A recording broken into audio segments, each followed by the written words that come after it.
Hey there, it's Dave from Telescribe and Nothing Gained, and with me, of course, today is Kirk from Screen Plus Repeat, and you're watching the A.D.K Rock and Metal channel.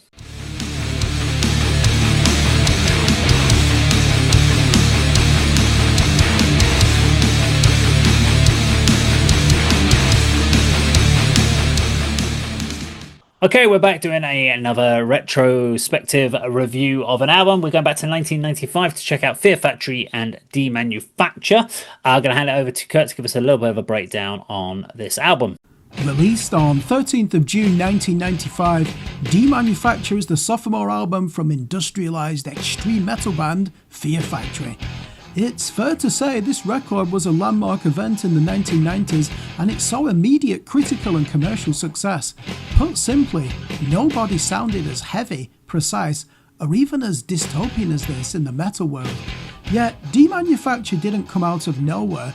Fear Factory were already darlings of the extreme metal underground thanks to 1992's industrial death grind debut, Soul of a New Machine, whose influence could already be felt on a small number of artists at the time.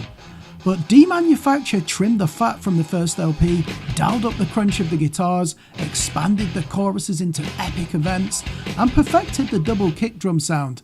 Just as importantly, it introduced the metal world to the good cop, bad cop vocal style that would go on to be a linchpin of the metalcore scene 10 years later.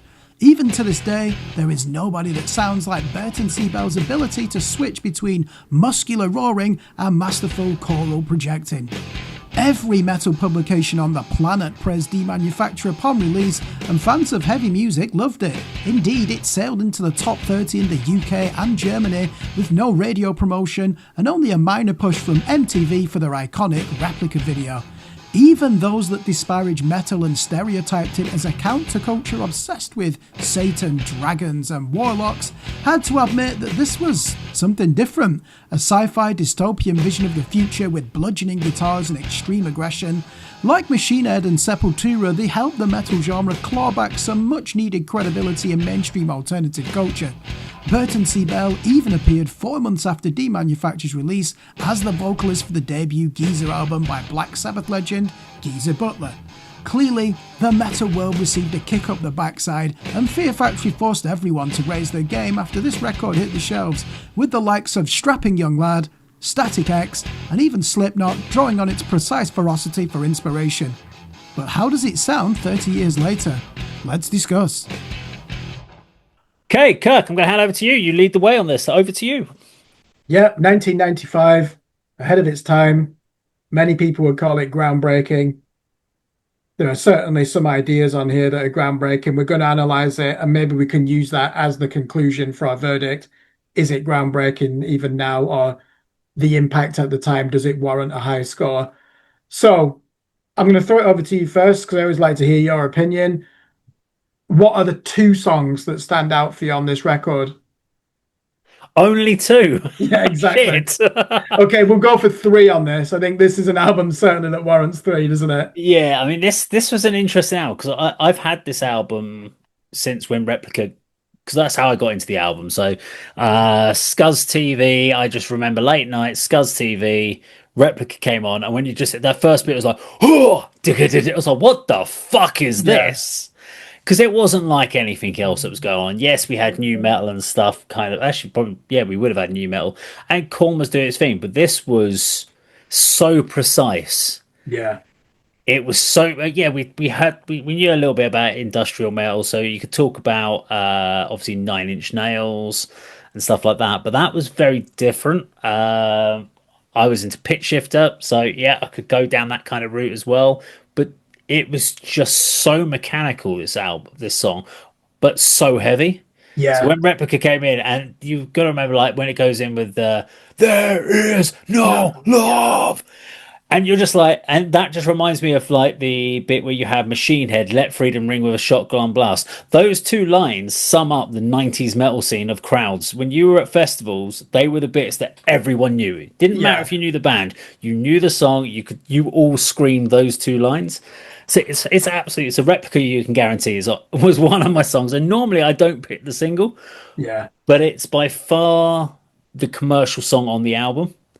It's the standout commercial track. It's the easily accessible, and it's completely understandable. They use that as their big single to look to kind of get people in. So Replica's absolutely phenomenal. Have to give it to that one. Narrowing it down to two more. Okay.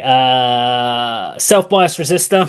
Have to give Yeah. it to that one. I love the start. It reminds me of Metallica track. I can't think of what it is, but it reminds me of Metallica on steroids. It's very intense. The riff is simple on this, but again, so tight with the drums. It's crisp. It punches in like in a realm of very Pantera in this point. Um, and it's just so intense. The chorus at this point, I remember when the chorus first came in when I heard this, I was like, this is unlike anything that anyone else was doing. Doing these like this thing where it sounds like a single vocal performance, but it sounds so layered. Like they've managed to get 20 layers of Burton C. Bell's vocals layered up perfectly harmonized, and you're like, what the fuck is going on this chorus? And it just kind of, yeah, it's just phenomenal. It still stands out compared to, I don't know even bands today that do this. I was thinking about modern metal bands. No one does what Fear Factory did on this album. Every other band that's come out from around that time, new metal bands or metalcore bands and stuff, there are imitations, there are stuff like that. Anyone that tries to imitate what Fear Factory did just can't pull it off to what this album does. This is it's absolutely a phenomenal album. Um, I've got yeah, fuck it, New Breed and Body Hammer at the moment. I'm sorry, I had to pick, You're I had to choosing pick four. Go on then. I Yeah. had to give you so New Breed, great first riff, a very new metal riff in that one. Yeah, it I is. love that. It's so new metal with this kind of gabba gabba beat thing of bum bum bum bum bum bum. So the gabba gabba gabba gabba gabba gabba. The vocals give you like this full on hardcore attitude because there is a hell of a lot of hardcore in this. Although called industrial, there are certain points where you're like, he's doing a Pantera bit on this bit of the song. Now he's giving you this Machine Head vibe on the riffs on these songs, and now you're getting fucking Biohazard hardcore on this part of the song, and you're like, fuck, there are some big influences, but when you listen to it as a whole, if you're not analyzing it like we do, you wouldn't put that together. You would just hear something brand new, but you can do it. So yeah, New Breed.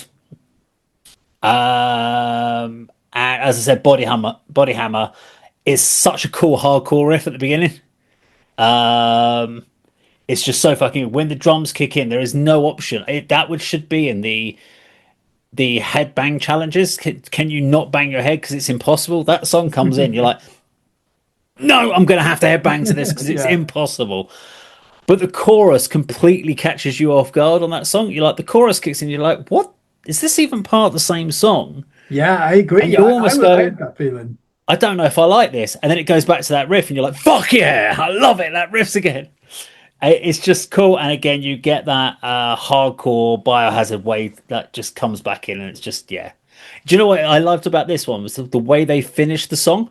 Feels like it's a break, and it's about to come back in again. And I'm like, oh, no Yeah, shit, and you it don't just come back ends. in. It Yeah, stops, but it stops like it's on a midway, like a yeah, midsection yeah. break. It's just really cool. You can tell I enjoyed this album listening to this one. I Okay, think I'm gonna leave it at that one. I think it's a great album to analyze as well, isn't it? To put the headphones on, dissect Yeah. it. This is one of the best albums, the most enjoyable of the last year for me, going through it. Because I know the classics like Replica, Self-Biased Resistor, Body Hammer, they're fans' favorites. I am a fan of Fear Factory, so it's almost to the point where it's like, should I choose these? They're too obvious. Mm. But yeah, do you know, I'm going to do it in the reverse order, so I work backwards. So Body Hammer, great song. Side B really is where it starts, isn't it? Classic Fear Factory song. And this time they do leave you marveling at their new spin on thrash metal, but with the groove. And that you said hardcore to me, the main riff is like Megadeth on steroids. Okay. And the drum groove, that's as gratifying as anything from Pantera, Yeah. isn't it? He's got no choice but to halftime that when it comes in. It's also there's that anvil clang or something going on. Yeah, and the snare. That's so Yeah. cool. It's like an industrial chime sound, isn't it? Yeah. Yeah. And that adds to the percussive brilliance of it. And Burton's aggressive vocals are superb, yet his switch to that baritone choral voice in the chorus is even better. I agree. There was nothing like Burton switching between two different styles in metal at the time. And we can say he is the originator of that good cop, bad cop style. Yeah. No one was doing it. And to this day, no one's done it like that. And the drum engineering on Body Hammer is as close to perfection as you're going to get. And I've even put, can you find me a better guitar tone in the Mm. 1990s? Just in this one song. If you needed to introduce someone to metal music from the 1990s, you could just give them this song. Yeah. And it has everything that I like about the decade. Yeah, New Breed always stood out for me when I heard this in 1999. Napalm Death with a monstrous groove. Burton's muscular vocals, they really make you feel invincible. And it's like the heaviest thrash metal song never written because it's not a thrash metal song Mm. because there's a lot of hardcore in this music as well. But every time I put it out, it's like, is it a thrash song? Fantastic. Self-Biased Resistor, holy shit. Best song on the album, it is, isn't it? And you know, there's the best moment of the album is after the second chorus, where do you know that Metallica breakdown riff in one? Yeah. They do their own version of it, don't they? But it's like they've done it with Godflesh's equipment. It's just like, and but he expands the groove, doesn't it? It's like, and every time I hear that, I'm thinking, holy fuck, this is so heavy. Yet there's so much groove, and yeah, the mechanical precision. Bear in mind, they're not even using Pro Tools. This is 1995. It amazes me to this day. How can you write music like this? And the whole point is that it's man against machine, isn't it? It makes perfect sense. I think if you were to say this album's overproduced, you're an idiot, aren't you? Because that it's meant to be. It's this dystopian future where the machines rule, and it's so difficult to do that.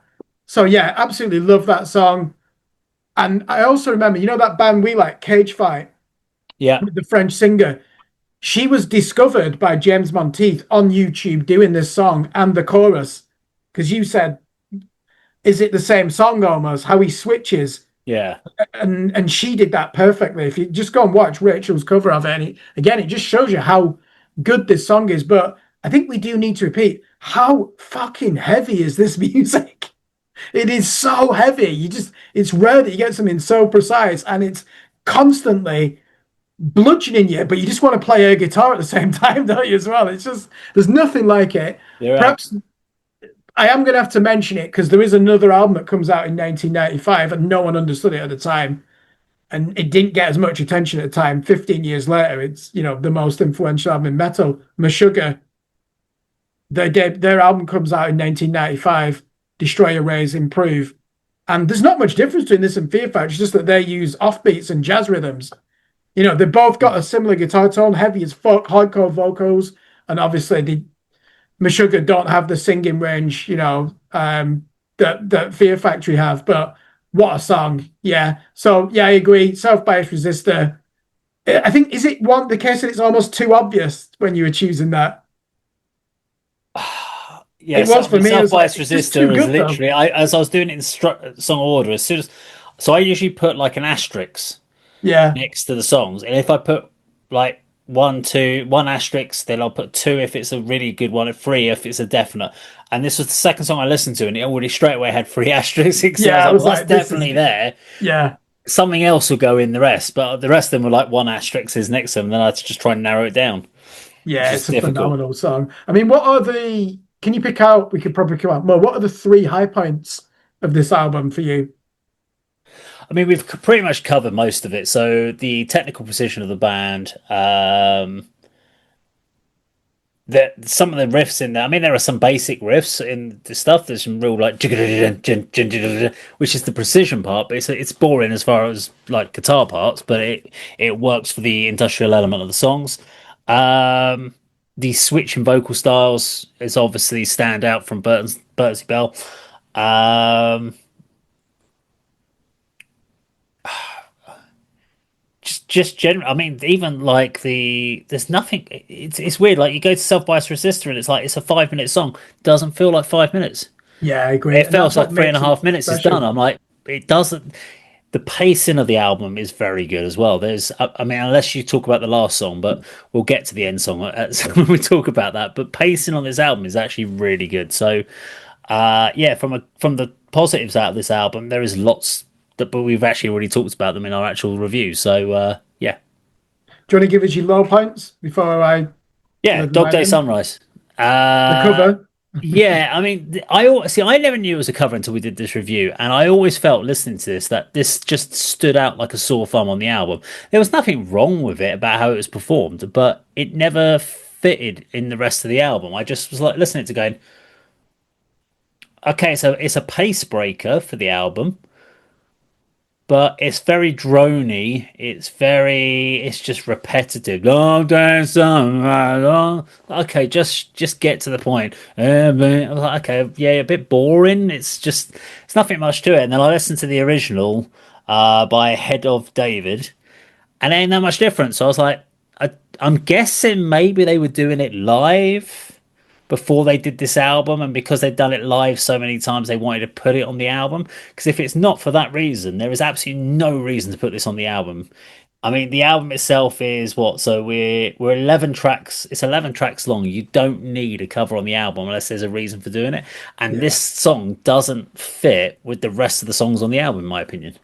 So I would personally just drop it because it actually the original sounds a bit like therapy to me when I was listening to it. But I mean, as I said, it's a solid cover. They what they did with it was absolutely fine. The cover, but it's just weak compared to the rest of their originals. Yeah, I know what you mean about therapy. They probably influenced therapy. So that Justin Broderick leaves Napalm Death. He's in this band, Head of David, and then creates Godflesh. So it's a transition point in music. It's like noise rock, industrial Yeah, type music, isn't it? And yeah, it would have influenced therapy because this is mid 80s, isn't it, when they're doing it? So it was quite ahead of its time. But yeah, it kind of I agree with you. When I first heard it, my first thought was like, is this a cover?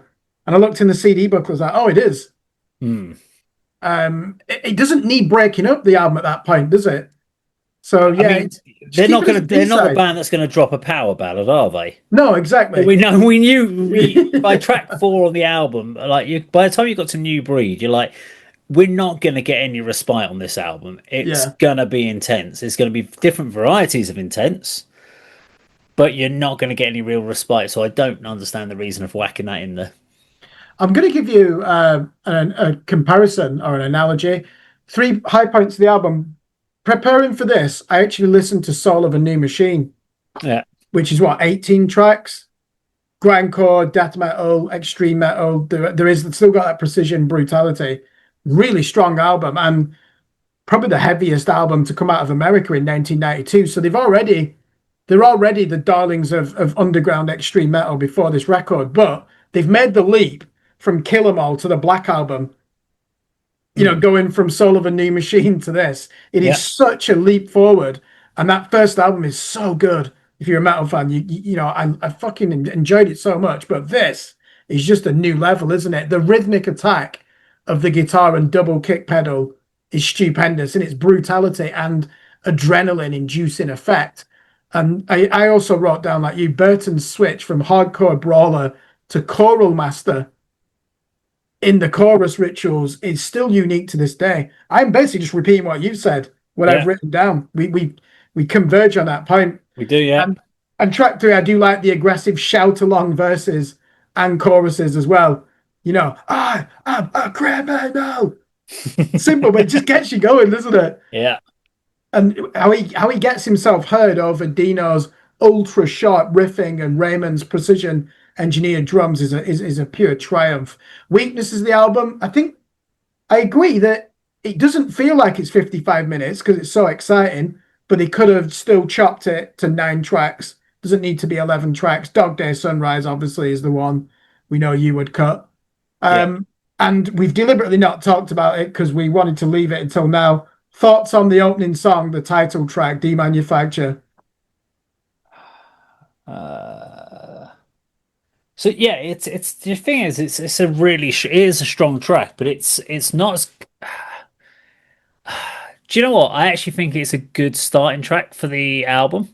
They could have put Self Bias Resistor and put that as track one, and you'd have had an absolute killing first track. But I actually think it's this. This tells you what you're going to get for the rest of the album, and does it in a way that enables you on the rest of this album to enjoy each individual. You're not giving yourself the biggest plateau and going, "This is the best song on the album." Bam, everything down from the rest of it's going to be downhill. This is kind of like here's a sampling of all the little bits you're going to get in the next 55 minutes. Da, da, da, da, da.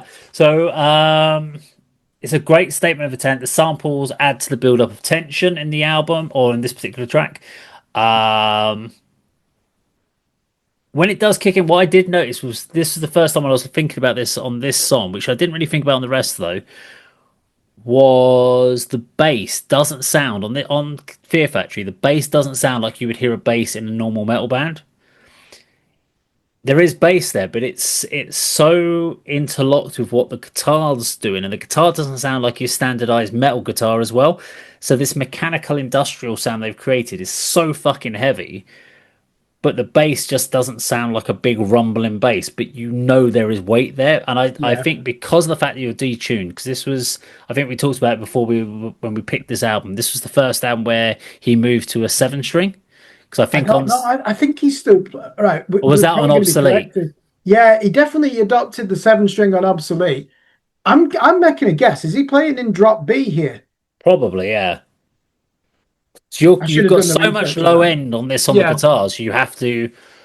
I mean, and this is probably where we started really getting into the terminology of things like gents and stuff like that, where the guitarists because Well, before no, that was almost 20 years later. As I said, Meshuggah, no one understood that at the time, which that album that came out in the yeah, same year as this.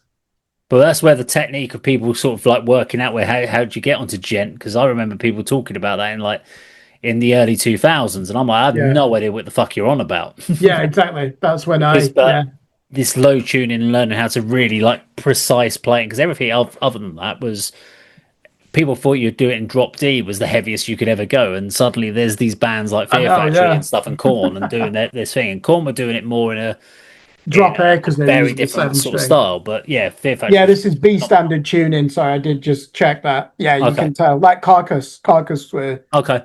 the first, one of the first to use that, Yeah, weren't they? as I said, Demanufacture, good start to the album and a good way of kind of introducing everyone to what you're going to get for the rest of it. Yeah, now to me, this is probably the stat. I know I said I love Self Bias Resistor. I think this is one of the best songs they've ever done. You do know it's going to be a unique album just by the way those double kick eighth notes lead Mm. in the intro amongst the machine noises. But Dino's thick guitar tone is unique, isn't it? And it's been imitated by many after they heard this one song. And I love the subtle robot effect on Burton's vocals in the verse before he switches to Yeah. that raw, hardcore shouting technique. And hearing this 30 years later, I'm astounded by two things. Number one, yeah, we've mentioned it, the exquisite rhythmic mastery of each musician. And number two, the sheer number of parts to this song at such a high tempo. Even though the riffs are simple, you've got to concentrate if you're playing them, haven't you? Because of the dexterity that's needed. There must be like 20 different guitar parts in this though. Mm. And the drums just keep changing up all the time. 1 minute he's playing double timing skank beats, then he's locking in on the triplets, then he's half timing because they do that. The big step up from Soul of a New Machine in 1992. What they do here is it's the use of keyboards and half timing drums in the chorus. It gives it an epic feel, which is just not in that first album, which is such an extreme album, isn't it? The 1992 debut. And he's a lot more confident in his voice here. You do hear hints of it on the debut album. Here, he knows what he wants to do. And I'll say again, can you think of anything heavier in 1995 when they launch into the percussive brutality of him just saying, I've got no more goddamn Yeah. regrets. When I first heard that, I was like, fucking hell. It's like someone up against your face, isn't it? You're trying to get away from You it. start comparing it to other bands that released albums in 1995, and you go, can you imagine being another band releasing an album in 95 going, we've got the heaviest album out there, check this out, and then someone puts that on, you're like, oh, fuck. Exactly. Shit. And then self-bias resistor follows it. You're like, what the fuck is this? Like, we need to really up our game, and we've Yeah. seen bands have to do that. I mean, people were like, "Oh shit, we need to get heavy on the next album because we thought we were heavy until we heard this band, and we're like, fuck, we've got to Yeah, up it."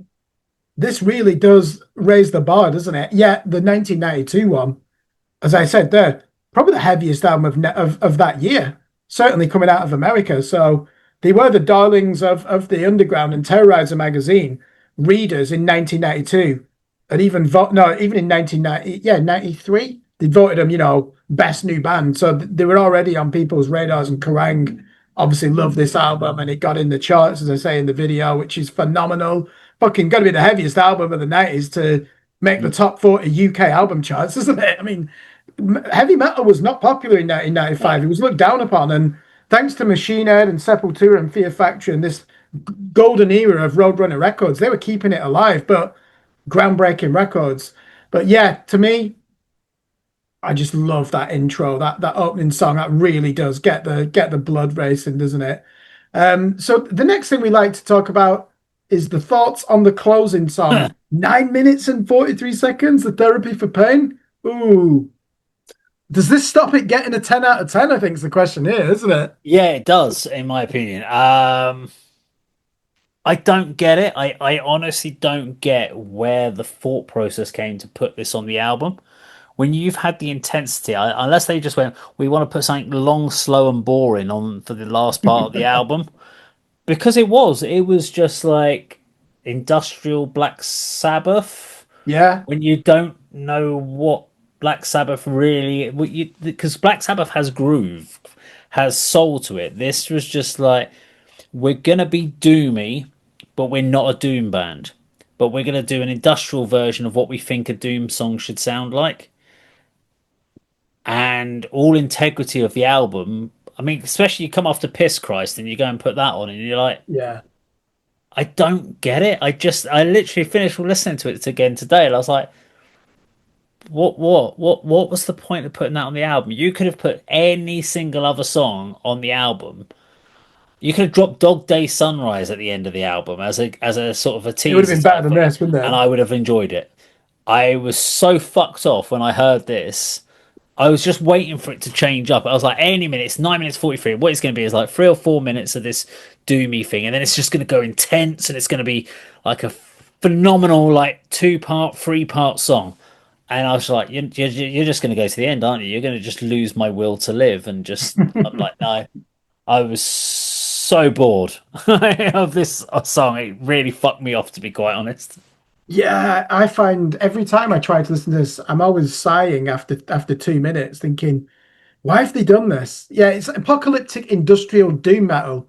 Yeah. From a dynamic point of view, if it was shorter, it would be the right way to end the album. But 3 minutes of it. Do three yeah, minutes of that. Fine. straight away, your first concern is why does it need to be approaching 10 minutes in length? And I even put, would this record be a 10 out of 10 if they ended it at track 9 with Hunter Killer and eradicated this from the program of Yeah. events, as the final song? Have they ever played this live? We need to check. I doubt it. I If they mean, have, we're I'd be probably wrong. fucking surprised because I there's no know. reason Because for it. I'm not sure Burton C. Bell is entirely comfortable in his penitent No. voice here, but he does redeem himself by the sheer bravery of going a cappella mode at 3 minutes and 10 Yeah. seconds. And then why it continues after the 6 minute mark in a haze of synth drones is a mystery until they resurrect the keyboards at the end. But even then, it's too late. So, inexplicable way to end the album is probably what we're saying here. Boring as shit as well. Like, what are you doing? This should have just been cut from the record or cut from 10 to 3 minutes and it would have been successful. Musicianship, then. Sorry, we've actually had a rant there. We found something that we We didn't actually like on the album. Yeah. dislike. Musicianship. Yeah, what do you think about this? I know we talked about the mechanistic, Yeah. I mean, stupendous brutality of it. it's phenomenal. I mean, I've talked Yeah, about it on previous albums about songs being rushed out and not being thought through. This clear they have not wasted, apart from that last fucking song on the album, yeah, they've not sat there, and every song is well crafted. So this sounds like a band that's gone there and worked on these songs and then kind of gone, this works, cut that bit, change that bit. They've really taken the time to think about how our song is put together and how it flows. you can hear going through this. Apart from like the band's reference, there was one's back on Hunter Killer. What was really interesting, there's a bridge to the chorus that sounds exactly like a kill to this song called Morning Sickness, which came out 3 years later. Yeah. So What's they've really ripped off interesting is Fear in Factory. 2000, Burton C. Bell then guested on the Kill to This album. Yeah. So he probably listened to it and went, that sounds exactly, that whole section you've just done there on Morning Sickness sounds exactly like Hunter Killer. But they were friends, him and Yeah. Mark Minette. So um, I it's the fact you can hear it, and even things I think like on Piss Christ, when you listen to the end section of it, vocally is very much where Rob Flynn goes on some Machine Head albums in later. He Yeah. starts to try this kind of, he's trying to do this clean. Oh, he starts doing it on the blackening and stuff like that, and you can go, actually, he didn't do that when he was doing 1995's. When he 1994 was was doing better. 1994 was when he was doing Burn My Eyes and stuff. When Burton C. Bell was, but suddenly he's able to. He's going into that realm Do you know, he years credits later. Fear Factory with influencing his expanding his voice, Soul of Yeah, a New Machine, because Burton is switching it, isn't it? It's just not quite as clear in the cleaner choral singing.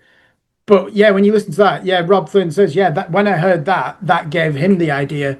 Can you try and bring in some yeah. harmonious vocals rather than just, being a pit bull terrier through the song? So yeah, Well, I love the fact that because you can, when we talk about benchmark albums, and this is clearly a benchmark album. This yeah, is one that it's got to be something that's not just a benchmark for the band, but a benchmark within the industry and for other musicians to go. This album influenced me in my playing, my style, and it clearly does. yeah, I would say if this was an 8 track album, this would be a 10 out of 10 album without a fail for me. yeah, Absolutely, because there's a couple of songs on here that are not quite. I mean, apart from Dog Day Sunrise and A Therapy for Pain, I'm okay. I could have lost Flashpoint as well, probably off of this album. That was yeah. another one that didn't really do much for me. But if you took those 3 songs out of it, that would have been an 8 track album, and I would have given this a 10 out of 10 without a fail. Yeah, and we're going to get to that, and it's probably going to be a similar score here, aren't we? I mean, the musicianship, yeah, it's just about rhythmic precision, and this is before Pro Tools, so it's very difficult to do this. The two masters of 1995, one have immediate success, Fear Factory, and then the other one, it takes 20 years for it to be understood, Meshuggah, and they both changed metal. And you're right, cultural impact. Let me give you an example. Geezer Butler from Black Sabbath actually forms a side project based on his love of Fear Factory. Geezer, GZR, do you remember? Yeah, And he says, yeah, I want it to sound like Fear Factory. It's like, wow. When you get in the old guard, the legends that invented the metal as we know it, and they're here in Fear Factory thinking, this is amazing music. And yeah, it's just there was nothing out there in 1995 like this, and metal needed a kick up the ass, didn't it? Because it was unfashionable. You couldn't get people interested in it. It had a bad stereotypical image, which was unwarranted, I've got to say. And it was albums like this that just people had to up the game, didn't they? It's like fucking hell. If we're going to claim to be a metal band, we need to be at this standard. And yeah, definitely agree with that. And the production, we keep going on about it. If this came out now, it would sound futuristic. It is yeah. perfection. Yeah, I would The say when we engineering. say does it stand up, yeah, it kicks the crap out of half the stuff that comes out It today. does, doesn't it? It Yeah. doesn't sound like it was released in 1995. No. If this came out now, I'd be like, fucking hell, this is a really, really strong produced album. I mean, and that doesn't happen with a lot of albums. Even from back then, you Yeah. can hear it and go, this sounds like the production of that era. Even like with the new metal bands and Linkin Park, you can go, that sounds like Linkin Park from that time. And even Yeah. now, they're releasing it to make it sound a bit like that one with their most recent album. But this, you just go, it's just timeless. It's an Yeah. absolutely timeless album that's just genre defining. And I don't think there's like this complacency or hubris where they're aware we're writing something that we want to sound 50 years in the future. No one can do that. But you're right, it's timeless, isn't it? Because just boil it down as a metal album. The drums alone, I just never heard anything like this. No. The double kick pedal. and he's following everything, and he was one of the first to use triggers. I know that's got a bad name now, isn't it? Using triggers, and people accused him of using a drum machine when they heard this. It's like there's no way a human can play that Yeah. because it's just the locking, the rhythms. I just I mean, even to I this day, literally, there's whenever nothing I like when it. I was listening to this whole thing, all I could imagine was listening to because I was trying to work out. I was like, the reason I'd never sat down and listened to this album in full before was because it was so intense. I was like, I usually want to listen to music to unwind, not to Yeah, get hyped up. And I couldn't imagine listening to this at a gig because it's so intense. I'm like, what? Unless you're going doing crowd killing or whatever, yeah, it's not really a standard like pogo in headbang. So it's like, where do you listen to this? Maybe driving, you could do a bit of it, but you probably crash because you go put your foot down. But the one time I suddenly realized the perfect time for listening to this is playing Doom Eternal and killing those Doom things and just charging around doing Doom, yeah, running around with a shotgun and doing speed running of Doom. This is the perfect music to do that one. It's so good. yeah. It's like video game, intense video game music.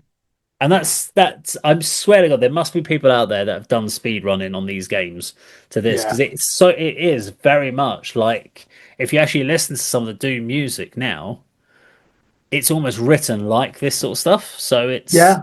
there's a lot of music has been written in this format that possibly was not back then.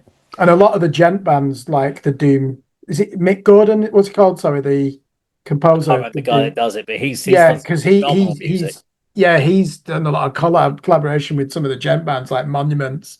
So Mm. yeah, and they all love Fear Factory, don't they? And yeah, I mean, even when we go to that question, side A or side B, if it wasn't for Therapy for the Pain, it'd be a difficult one, this, wouldn't it? Because side B is strong because you've got Body Hammer on there, you've got Piss Christ on there, Hunter Killer. There's some classics on side B. The problem is on side A, there's if you took the first five songs off of it Yeah, up to Dog Day Songwise, you can't fault a single one of it's them. just perfection, isn't it? Yeah, The only thing that annoys me is that means that Body Hammer doesn't get included. I'm a I bit fucked know. off about that, to be honest.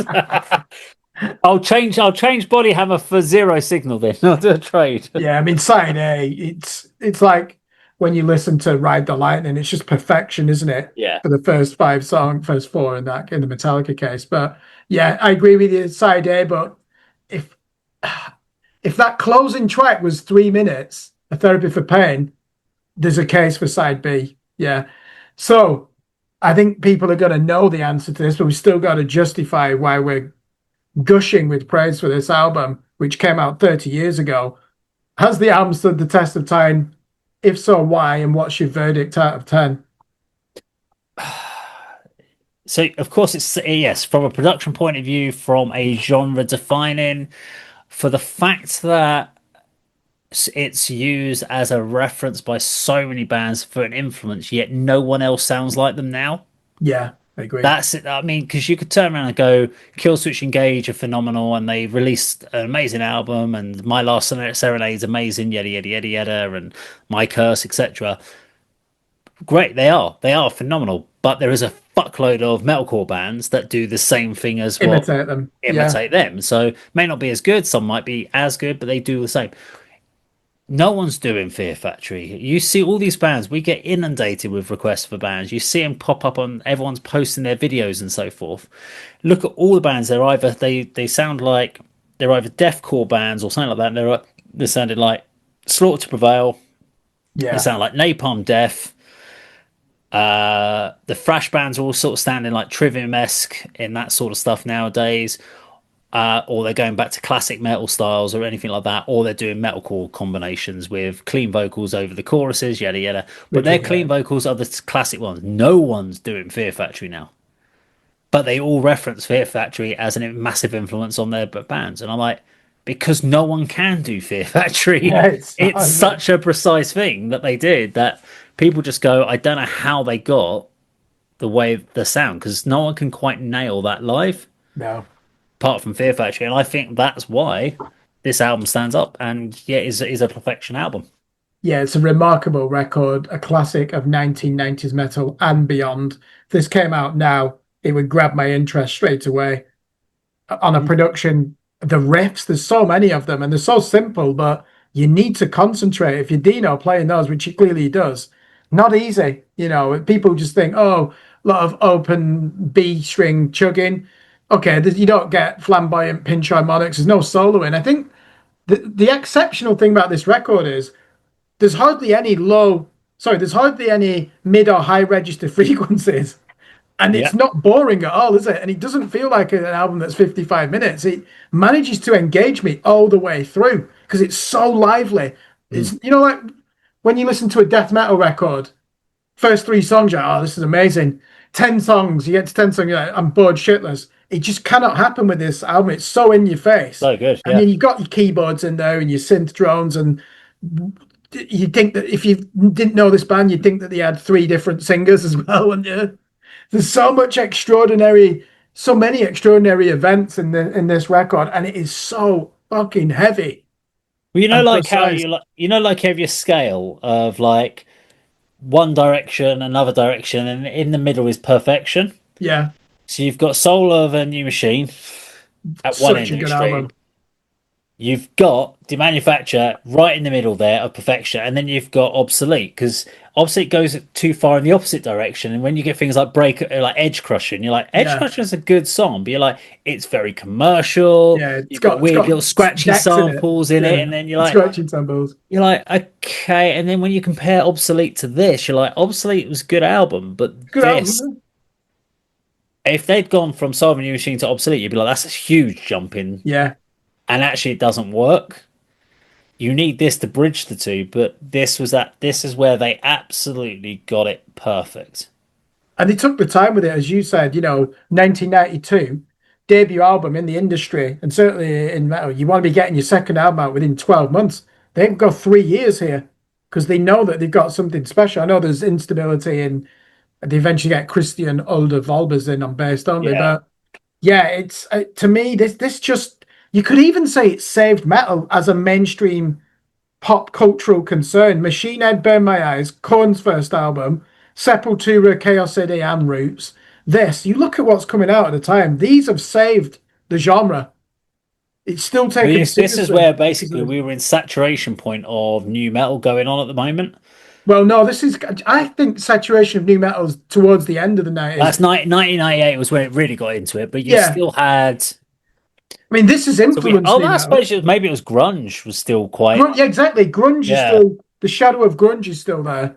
So And grunge like is all still the going thrash on bands have stopped before we playing fast. really got because we hadn't got to Slipknot or anything like that at this point. So yeah, so no, maybe it saved it from the grunge because I do remember there being a point where magazines were all kind of just like you're going through them, your Kerrangs and your Metal Hammers, and it was like Nirvana and Green Stone Temple Day and a bit of Pilots. Yeah, Metallica was on there, but you were like there was nothing really like from the heavy end was being yeah, represented. It was all forgotten about, and then Fear Factory came in, and it was like suddenly that was it. It was like what the fuck just happened here? yeah, yeah, definitely. So anyway, score out of 10. Did we give a score? Let's do it. Nine. It's got to be a nine. 9 for me as well.